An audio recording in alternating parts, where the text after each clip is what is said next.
In the interest of time, I'm going to call the Norwalk Housing Corporation meeting to order. To a roll call, we have Mr. Ugelbin, Lisa Cooper, myself, Tom Livingston, and we're waiting for two others to join us, but we'll start this. Is there any public participation? Mary just joined. Oh, Mary just joined us.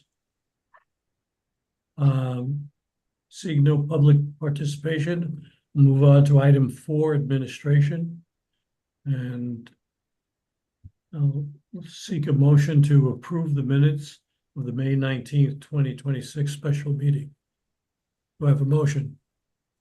Lisa, I'll second it. All in favor? Any changes? I have a couple changes, actually. I think you have the same one I do. Which is that? I have one which is the O and G, which is it's spelled out O-N-G versus O-and-G. And the other one is on my comments, which is on page, I think it's 10. There's a quote, and I was worried. I'm sorry to interrupt. Are these comments for Norwalk or the redevelopment minutes? Oh, I'm sorry. Okay, we're going to do the Norwalk meeting first. Oh, this is redevelopment. I'm sorry. That's okay. I had a feeling that. I have a thought on both minutes. We say that the motion was approved unanimously, and then we list 2 people that abstained. Right. Yeah, the other. So I think we should list the people that approved it and the people that abstained. And that's Okay. the change I would make. Okay. With those changes, Well, yeah, you can just take out the word unanimously. The motion passed. yeah. Motion passed. Okay. Okay. Is that what you would prefer? Is that works. okay? Okay. Motion passed. Okay. Okay. Any other questions, comments? None? All in favor of approving the minutes? Okay. Any abstentions? No? Well, this time it's unanimous.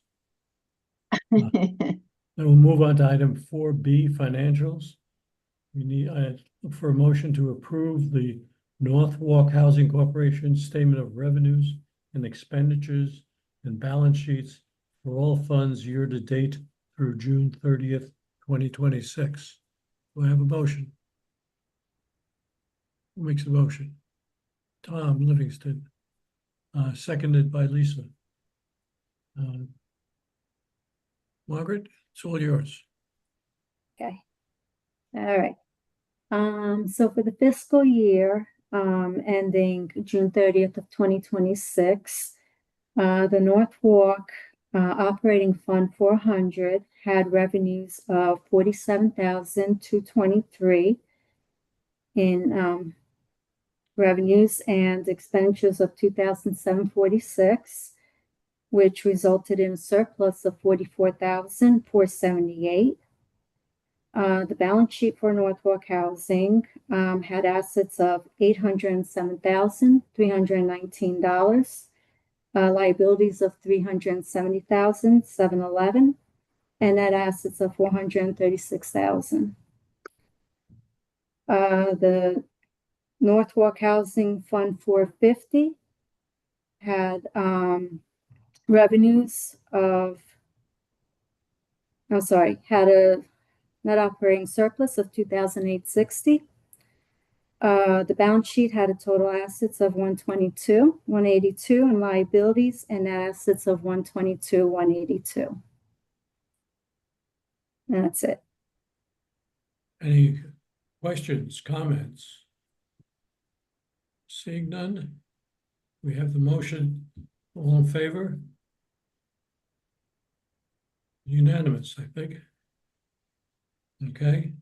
Since we've covered the financials, 5, business, we don't have any business to cover.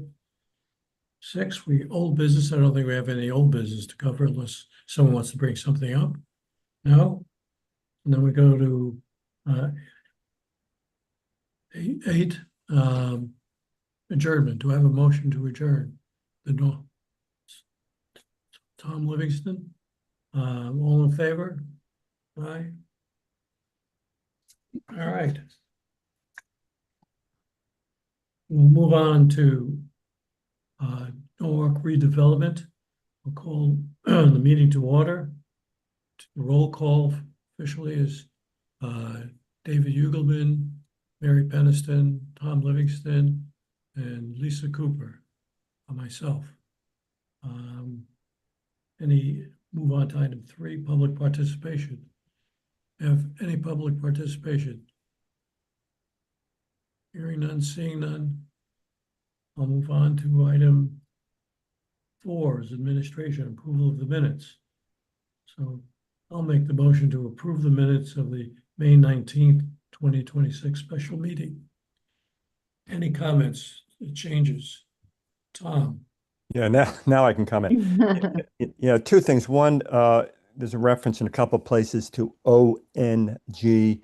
It should be ONG in the minutes. The other part is just a very subtle change on page 11 of my comments. It's the third paragraph. It says, Mr. Livingston commented that, quote, he had been waiting patiently for the update.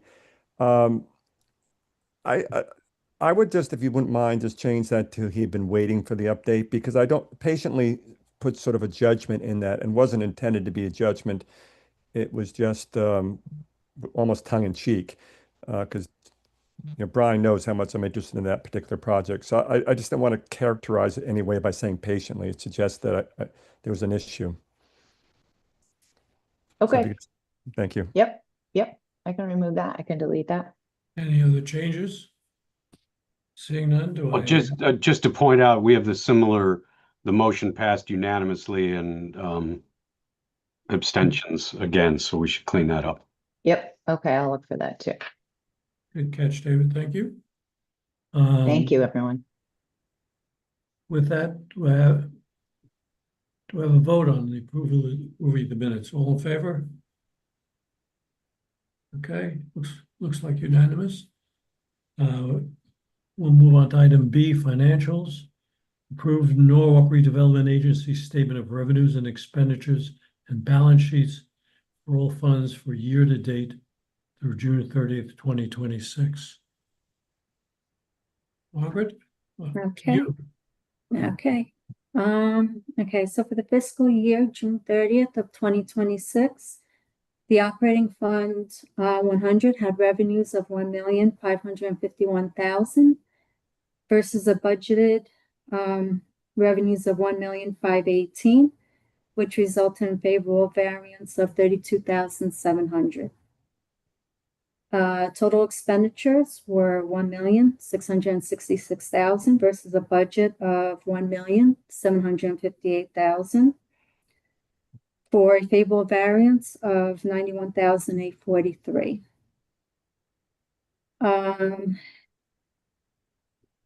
The operating deficit of 115,388 versus a budgeted operating deficit of 239,930 resulted in a favorable operating variance of 124,542.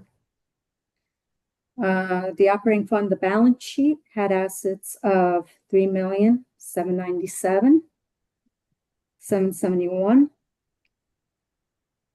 and liabilities of 1,525,108. Net assets of 2,272,662. For the Brookfield properties, Fund 115 had revenues of 518 and expenditures of 518, resulting in a break even. The balance sheet had 259,057 in cash, as well as 259,057 in liabilities and net assets.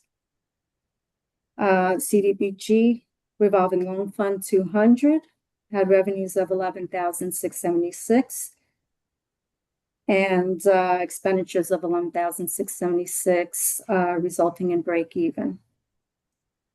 The balance sheet has 415,122 in cash.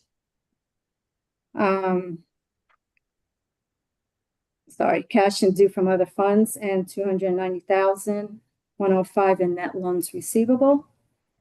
This fund has 212,822 in liabilities and 492,405 in net assets. For the CDBG non-revolving loan, Fund 300 had revenues of 1,098,439 and expenditures of 1,098,439, which resulted in break even. The balance sheet had 597,820 in cash, grants receivable and due to from other funds, 66,673 in net loans receivable, and 664,493 in liabilities and net assets. For the agency's Fund 500, we had revenues of 2,076,040 and expenditures of 2,076,040 as well, resulting in a break even. The balance sheet has 1,334,458 in cash and 1,334,458 in liabilities and net assets. And that's it. That's it. Any questions? I just have a Mary. quick one. Could Brian or someone remind me, why is the CDBG funds both in 100 and 300? Is 100 administrative and 300 is the program money? Yeah, 100 is our general operating account, and then the Fund Right. 300 is where the CDBG flows through. But so it's administrative in the 100? 100, yeah, generally you could say that, yes. Okay. Staff costs, personnel. It's like the budget we're going to approve tonight is for Fund 100. Or consider tonight, yeah. Any other questions? Tom's thinking. No further questions? Do we have a motion? The motion to approve the redevelopment agency of revenues and expenditures. I think we have the motion. All in favor of approving the Norwalk Redevelopment Agency Statement of Revenues and Expenditures and balance sheets for all funds year-to-date June 30th, 2026. All in favor? That looks unanimous. Okay. Lisa, you okay? Okay. We'll move on to item 2, which is approve the statement of revenue and expenditures budget for operating fund 100.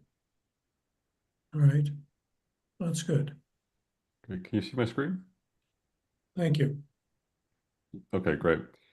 All right, so yeah, I'll speak to this item. So this is as I just mentioned, the Fund 100, our operating budget for this current fiscal year. Most of the revenues are generally similar to last year. We do have some changes. You'll notice the grants and city positions. That's actually the fair housing officer. If you guys will recall from last year, that money is really a pass-through that occurs through our agency in support of the city's fair housing officer position. The decrease is only reflective in how they manage the budget allocation in the budget, the benefit budget through the allocation this year. So it's really the same as it was last year. It just didn't hit our books in that same way. We have a few smaller grants that we were able to allocate towards some staff time this year. So we have the federal US DOT grant that we've been working on. This is the Reconnecting Communities project that we've talked about. That'll actually, I'll provide a larger update at the next meeting in terms of the program in that regard, but we were able to allocate about $65,000 per year of staff time to help cover some of our expenses in that regard. Apart from that, the biggest change is looking at the CDBG program. You're seeing a larger increase in the revenue, and that's primarily due to some program income that came in this year from a loan. A lot of that, though, will be going towards some contract administration. You know, we're involved in a lot of capital project management costs and oversight and inspection and that sort of contract administration. So we have a third party doing that work as a result of the city's public works project that we've been involved with. Some of our, I'll go down, like, I'm happy to answer any questions afterwards, but I'll just talk high level at expenditures. We're remaining relatively flat on salaries. We have just the typical 3% escalation assumed, nothing changing in terms of the benefit structures. Last year, we were able to preserve on the overall administrative expenditures about close to $100,000. So we actually were under budget last year. So we're trying to just bring that more in line with some of our previous discussions on some operating cost efficiencies.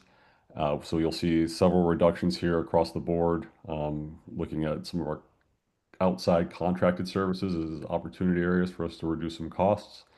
Also, some of our marketing expenses, some of the training expenses, I think we have a really well-developed staff at this point. We're obviously going to continue that and look for opportunities, but I think it doesn't need to be as robust as it perhaps had when we were rebuilding and reorganizing some of the positions. And yeah, apart from that, I think this is just in line with some of our previous board discussions, trying to look at areas for cost efficiencies, identifying and making those adjustments accordingly, in line with our financial projections. And I'm happy to entertain any questions. Brian, what's the insurance is zero? What is that? That's the placeholder there. Yeah. Yeah, that's it. Margaret, do you know why that's showing a zero here? Because I see a 0% change. Oh, that's the increase decrease, Tom. Sorry. Oh, okay. I'm sorry. I couldn't have the header. Yeah, this line is the 2027 budget. I So there's got you. 20,000. Yeah, I Right. see Oh, yeah. okay. Yeah, we just kept it flat.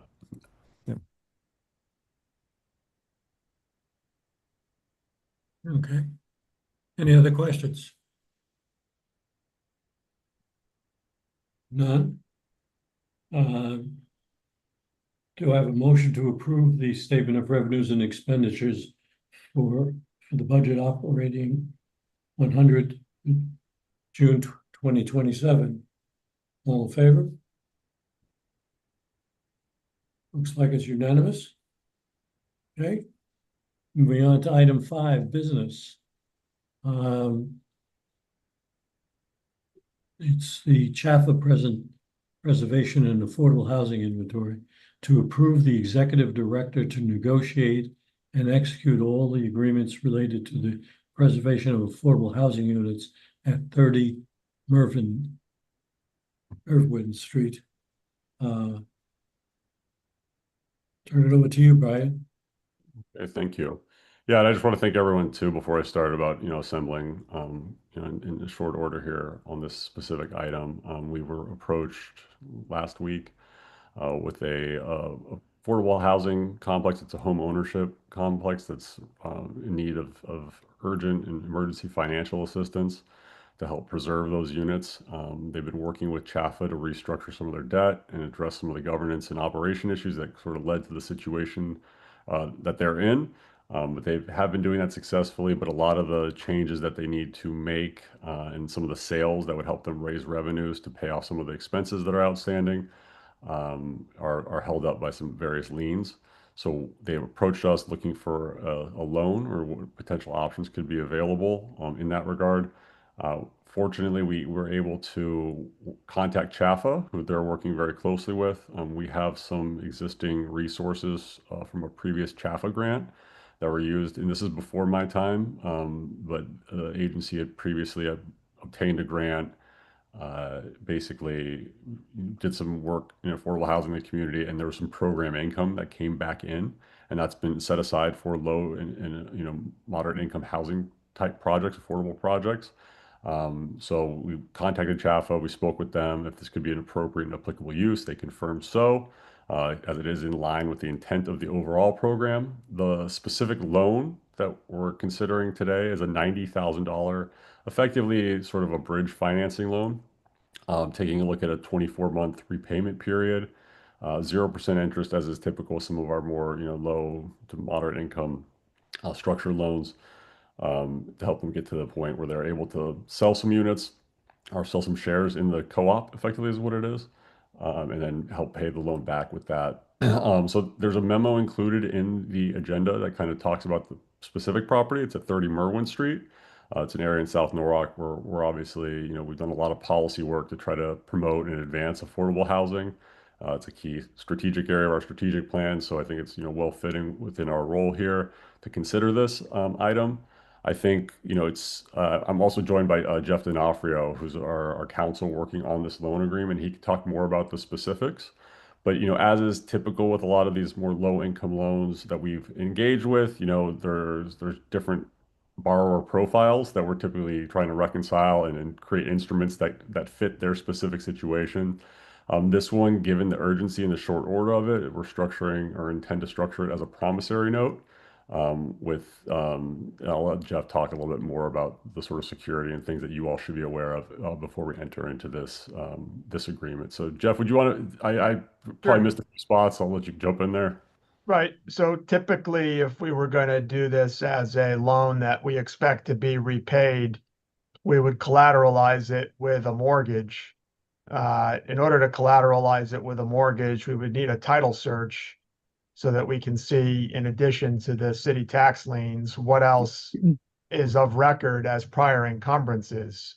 I'm not a fan of doing a mortgage without a title search, not only because of the title issues, but I don't know what's of record. I don't know whether there potentially down the road would be blight or environmental conditions that, as a mortgagee, the agency would have some responsibility for. So really, without having the time to get a title search and be able to understand what's of record, the alternative collateralization of it would be to take an assignment of net proceeds from the sale of units or shares in the co-op.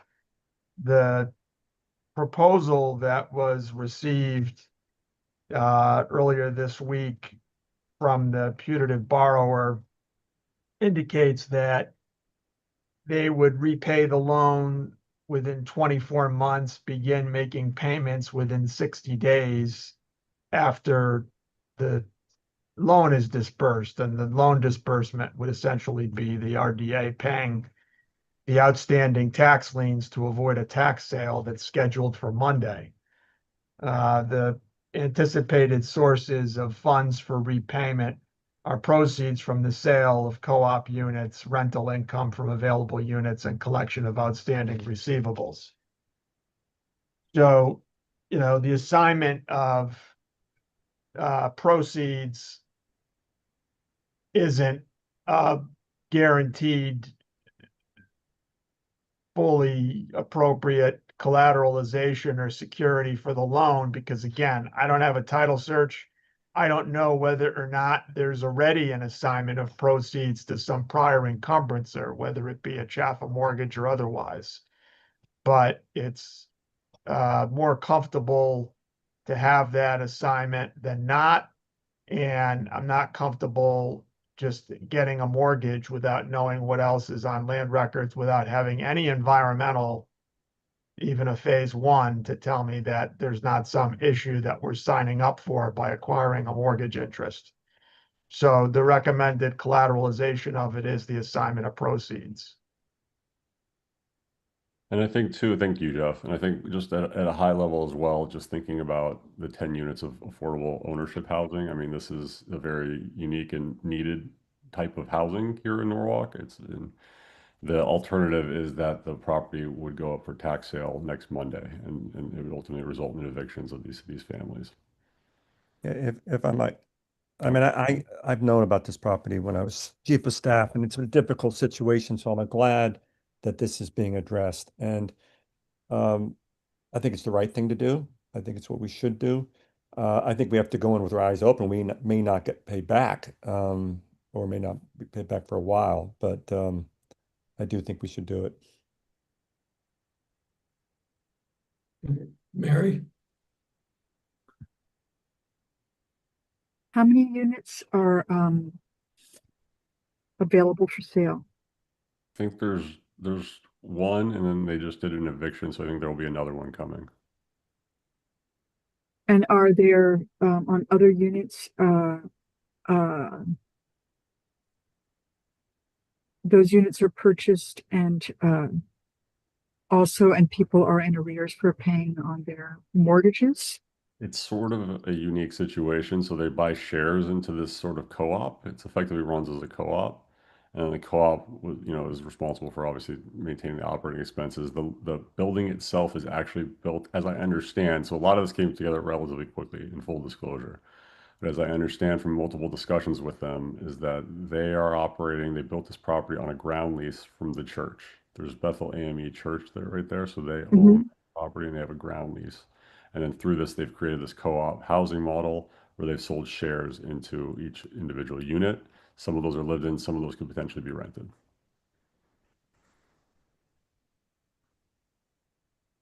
So I'm assuming that they've had financial difficulties because of either slow or non-payment of those shares. And so they're paying monthly shares. Is that what it is? So it's sort of like rent, except that they get an interest in the building, correct? Yeah, and I think part of it too is I think there's some governance items that I think we want to work with them to help address moving forward as well in terms of their board of directors, making sure there's adequate oversight to try to figure out how we could safeguard from this happening again in the future. Would that be part of the agreement with them for this loan? That's what and Jeff, I wanted to discuss that. I think that is something that if what we can within the context of a promissory note identify, I think it might be, it's definitely worth considering. I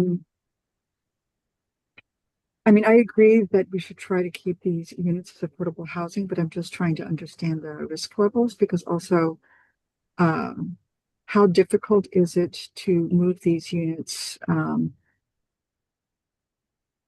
If they're buying interest, how does that interest compare to rents? What are we talking about that they're paying for these units? I'm just trying to get a sense of what their market is. As I understand, just directly from this one purchase, I think it's $40,000 to get in on the one unit. It's very below market.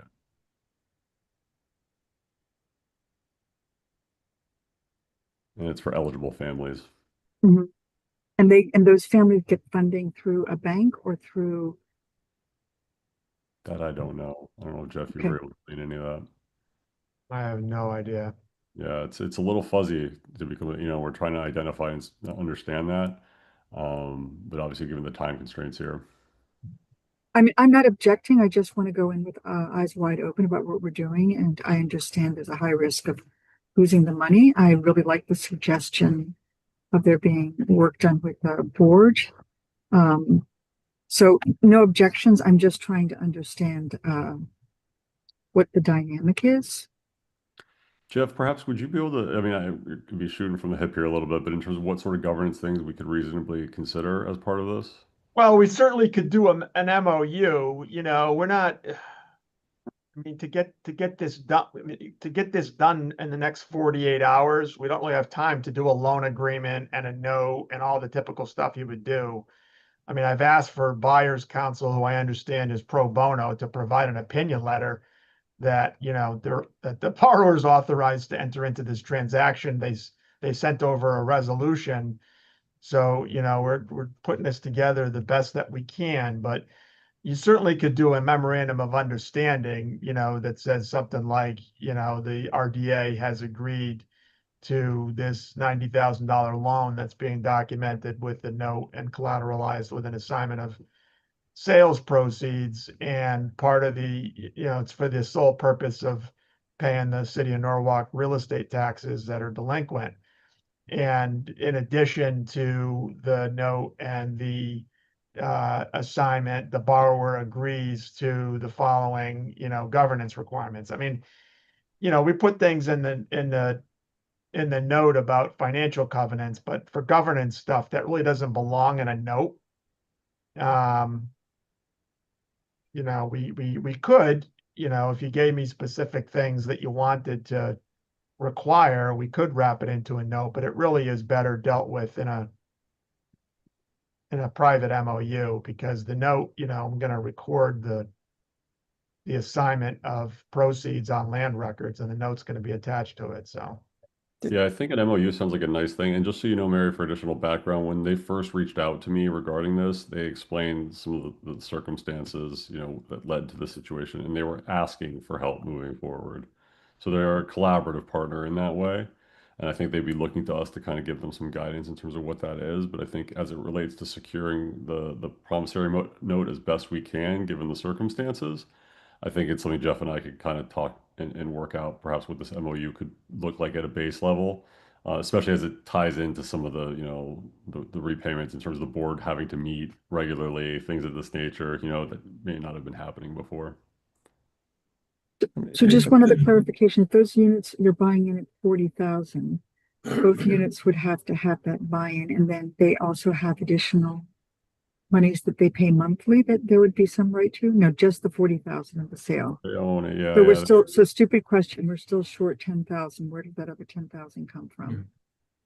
Oh, in terms of how they propose to repay it, it was a mix of options, Jeff. What did they? It wasn't just the proceeds they were talking about. Well, they're talking about two things, maturity date 24 months out and payments of principal in some amount that hasn't been determined commencing in 60 days. And the three sources of funds that they reference in their proposal are from sales of units, collection of delinquent receivables, and then rents going forward. Okay. David, I saw your hand up. Do you? Yeah, just a quick, the buy-in, the share buy-in is 40,000, then they have a monthly fee generally, right? That goes towards payment of debt or, the building, maintenance of the building, correct? Yeah, like an association do. That's as I understand it. Okay. Yeah, that's in the declaration. Yep. Yeah, all right. So there is some income generation over time. What you mentioned about some of the units are rental. Is there a cap on the rental rate, or is it something that somebody can rent it for market rate? And Jeff, I don't know if you were able to glean anything. It was a little bit of a complicated structure when they initially explained it to me, is that people could buy in shares and there's a time period where they're able to rent without moving it. I don't quite know, David. I'll be completely Okay. honest, how that specifically is. But as I understand it, some people could buy a unit and then rent it to people that are low income. So there's some renters in there. And I think they may own some of those units themselves. So partial rented and partial is actually owner occupied. Stephen, So did they you understand anything different? Sorry, just to, we're on don't. the original call, I think. Okay, I'm going through their Listen to declaration now. If you want to hang on a second, Brian. Okay, yeah, no worries, no worries. Sorry, David. I was just Listen to curious your- about what their what their covenants are, what that looks like, or do they have that? I mean, were you able to see that? We have the declaration from 1989, I think it is. That's about it. Oh, the original, the declaration when they turned it into a co-op. Okay. Yeah. One thing, Jeff, we talked about is if we're able to get some of the agreements they have with these owners in time, but I think it's a time crunch. So you guys So have they don't have a set of bylaws that you We can. have their bylaws. Oh, you have their bylaws. Okay. have Yeah, their we have their bylaws. Yep. All right. So, I mean, it seems to me it's gonna be really difficult to get into some real governance things in 48 hours, right? Yeah. Brian, what do you feel about like being on the board? I don't know how I would be just reluctant to commit right here and now, just because I don't know what any conflicts. Well, I mean, more as an observer, I guess, because I wouldn't want you to take on any I think liability. as an oversight situation, as an oversight of our loan, I think there's a role, right? And Yeah. us making sure that they're having meetings and that we're getting reports. I think that's something that we already contemplated in the loan agreement, Jeff, if I Yeah. recall. Yep. Yeah, I think, and that's the administrative oversight. I think that'd be appropriate, given the fact that we are also a loaning agency at that point. Yeah. And the other thing too, and not, all these questions are, completely, I just want to make sure I clarify that this is Chaffa's money that we will be loaning out as well, just to put that on the record for whatever it's worth. Are they going to have oversight within this as well? No, they didn't advocate for any of that. We just got a written confirmation of our discussion. I mean, they want to help this property out as well. They've kind of done everything they can. They also have done some restructuring, as I understand, with them on their debt and everything to help them on a more sustainable path. The problem is a lot of these actions that they need to do are impeded by this delinquent tax debt and lien. I'm with Mary. I'm for this, so don't think that I'm against it. I think saving this property is important, but I also think that if there's any way we can help steer them into a world where they're no longer they don't come up against this again in 10 years, Yeah. would be beneficial to the city. It would be beneficial to the agency. So Yeah, and honestly, outside of just this specific property, I just got off the phone with one of our staff, John Hopkins, and thinking about this at a larger level is what mechanisms can we build in place so that we have, this isn't the only situation that's like this, you know, and I think I'd rather get much more prepared in this regard in terms of what we can and can't offer in these emergency type situations and what technical sense we can offer before things become an emergency, you know? And I think that's an area that as an agency would be valuable for our community planning work, you know? That I'm starting to think about it at a larger scale. So if you're open to it, having a larger discussion maybe at a later date when I could kind of, you know, unpack what we're dealing with here a little bit further and then and make some recommendations.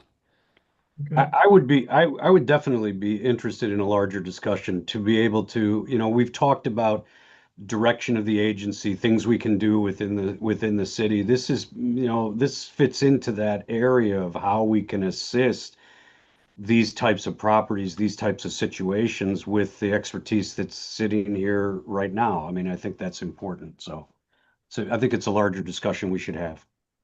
Absolutely. I too, in favor of doing this. I've been talking to Brian over the last few days, and I've expressed that.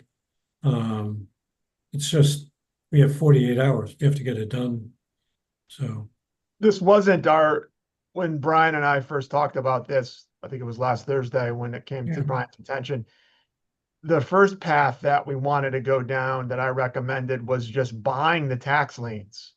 You know, just go to the city and take an assignment of the tax liens. Then we have all the time in the world to come up with a payment agreement and properly, you know, do a title search, properly collateralize it, do a loan agreement with a bunch of governance covenants. But that, you know, isn't an option. The city isn't interested in selling the tax liens to us, so. And I assume the tax liens are 90,000. 87, I want to say. I'm assuming that's what the amount is. We're directly addressing the tax liens.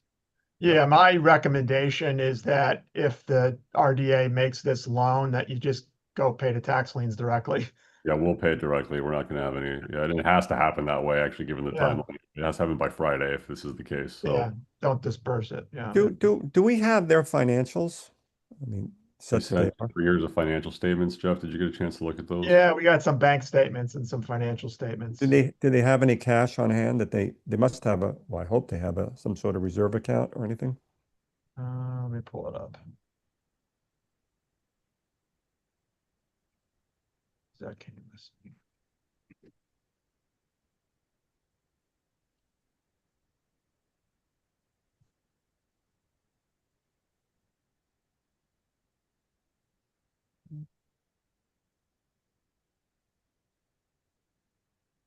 While Jeff is doing that, quick question, is there any exposure for us because of the, it's Chifa funds? Or I'm sorry, I'm not doing the initials right.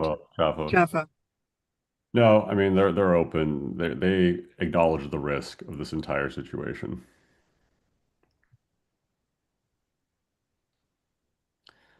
Yeah, we originally had these funds allocated for facade improvements, but we've been able to secure lots of other funding for this. This was, you know, it's pretty somewhat of a flexible program. But yeah, there's no, concern on the downside. And just as a reminder, how much is the total fund of the Jaffa fund? I think we have like 257,000 left-ish.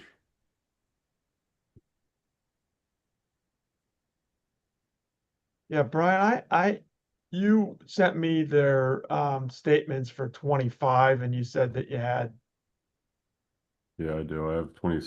I don't have 26. I mean, they had a very low balance in all of 25. It was under $10,000. Yeah, it was low. It's around Yeah. there, I would just say. 2026 bank statements. My email's not loading very quickly. But it's low, I think is what we could. I don't think it's really money that's going to be there to secure this. No, I wasn't thinking. I'm thinking about what their other obligations are as well. You know, If there's a lot of sometimes, money here, that's great, but I mean, I had another municipality that I represent that was asked to take over, I think it's about a 12 or 13 unit low-income housing development. And, you try to represent your client by doing due diligence. And I looked at all the financials and I told the first selectman, look, this thing, you're never going to break even. It's a nice development. There's a wait list, and it's something important that you do for the community. If you want to take it over, fine, but don't have any illusions that this thing cash flows positively.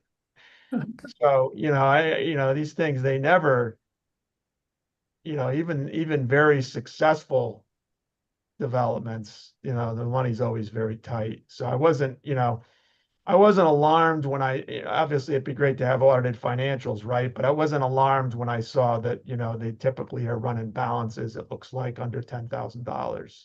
At 2026, it says $5,200. So it's Yeah. just bare bones what they're getting in, and then minor expenses. I mean, we're also raising the question how they're going to pay the taxes going forward.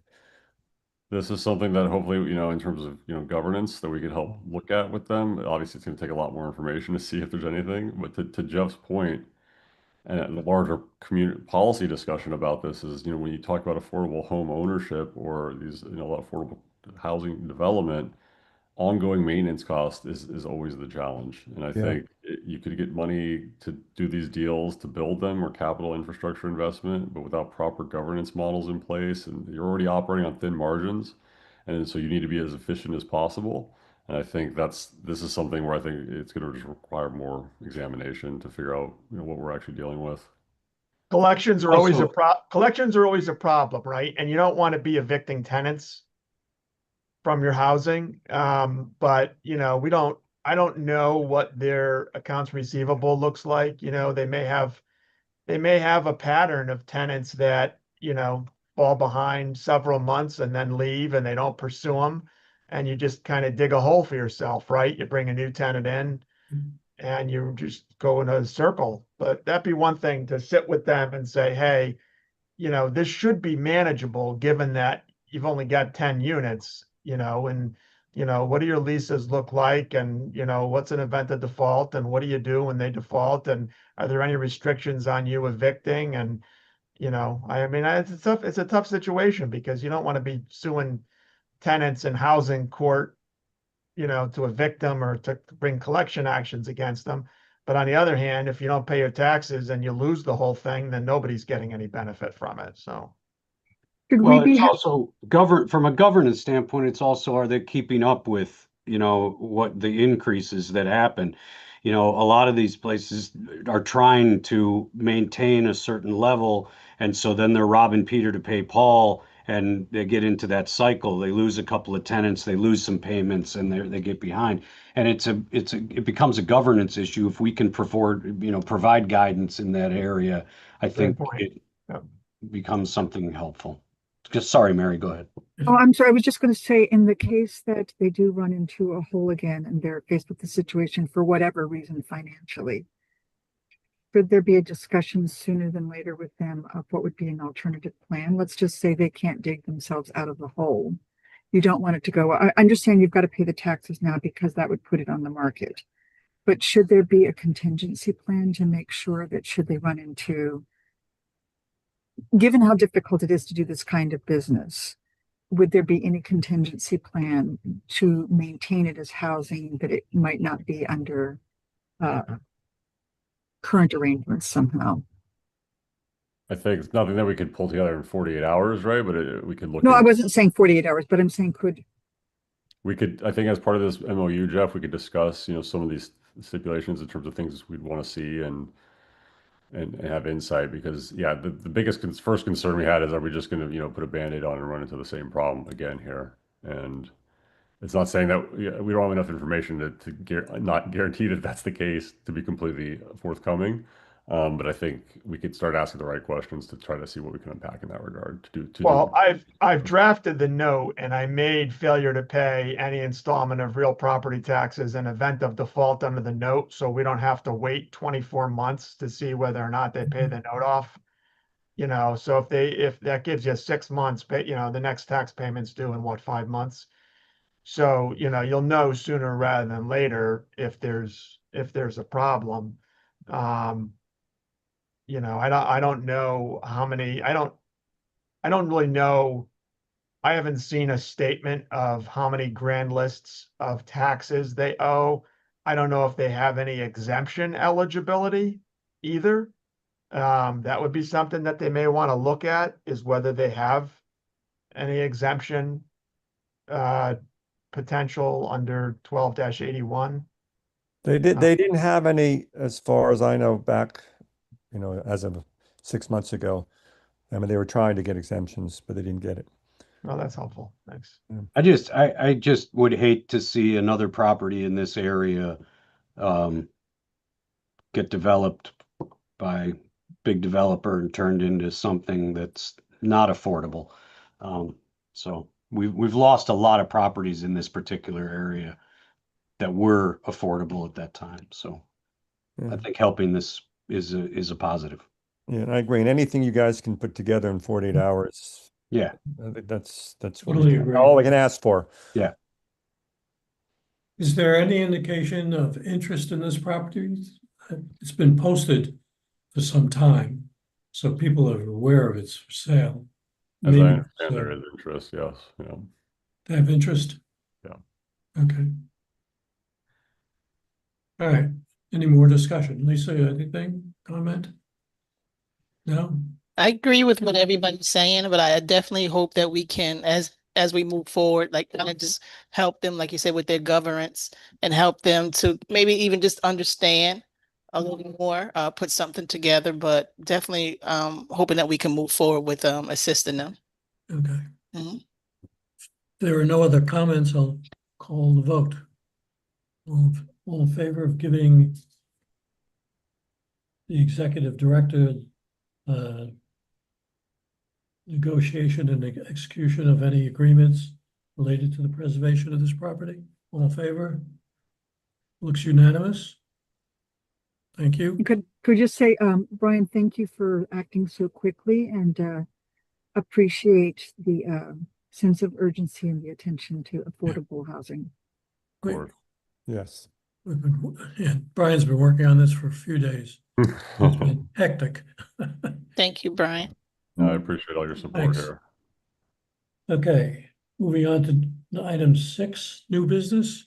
I don't see any new business. I don't see any old business. Someone would like to make a motion to adjourn? Before that, John, you feeling better? Just want to check. Yeah, yes, finally off antibiotics. Good. That's another story for another time. Okay. So yes, adjourn. All in favor? Good. All right, thank you, Sure. everyone. All right, Well, bye-bye. Thanks Have a again, good Brian. day. Bye-bye. bye. Thank Brian, you. you want to hang out for a minute? You and Yeah, Steve? yeah. This is let me call you, Jeff, because this is a webinar. It's being streamed. Oh, that's true. Thank you. I'll call you right back, okay? Yep, Okay. yep. Thank you. Take care.